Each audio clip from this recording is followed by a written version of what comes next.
আচ্ছা, আমরা যে কোরবানির পশুটা জবাই করি, এই ভুল আমরা অনেকেই করি।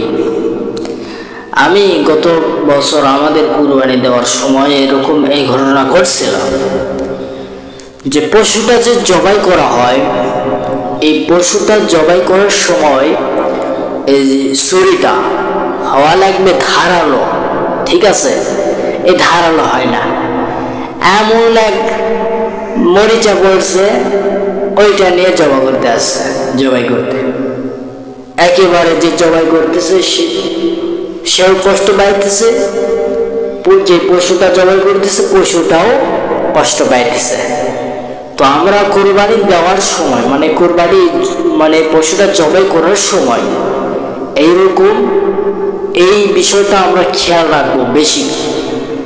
কারণ এই বিষয়টা খেয়াল না রাখলে যে জবাই করতেছে সেও এইরকম কষ্ট পাইবে জবাই করার সময়, এই পশুটা যে জবাই করতেছে পশুটাও কষ্ট পাইবে।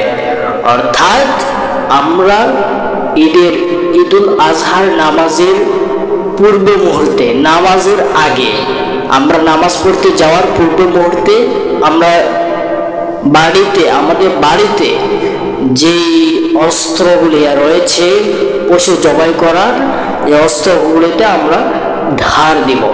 কথা বুঝতে পারছেন? ওই বছর কুরবানি করছে করার পরে এরকম তক্তায় রেখে দিয়েছে জান ধরে মরিচা পড়ে একেবারে অবস্থা বেহাল অবস্থা। ওইটা নিয়ে আসছে জবাই করতে, যে জবাই করতেছে সেও কষ্ট পাইতেছে, জবাই করতেছে গরুও কষ্ট পাইতেছে, কারবার এরকম হয়েছে।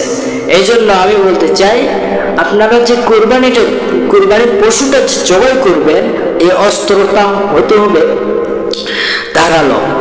অস্ত্র যদি ধারালো না হয়, মনে করেন এই যে পশুটা জবাই করতেছে, যে করতেছে জবাই সেও কষ্ট পাইবে, ইভেন এই যে পশুটাও কষ্ট পাবে।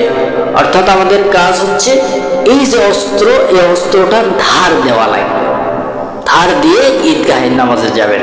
কথা বুঝতে পারছেন? অনেক সময় তো চলে যায় এইরকম বিভিন্ন আড্ডাতে। তো মূলত আমাদের বিষয়টা হচ্ছে কি, অস্ত্রটা ধার দিয়ে রাখবেন।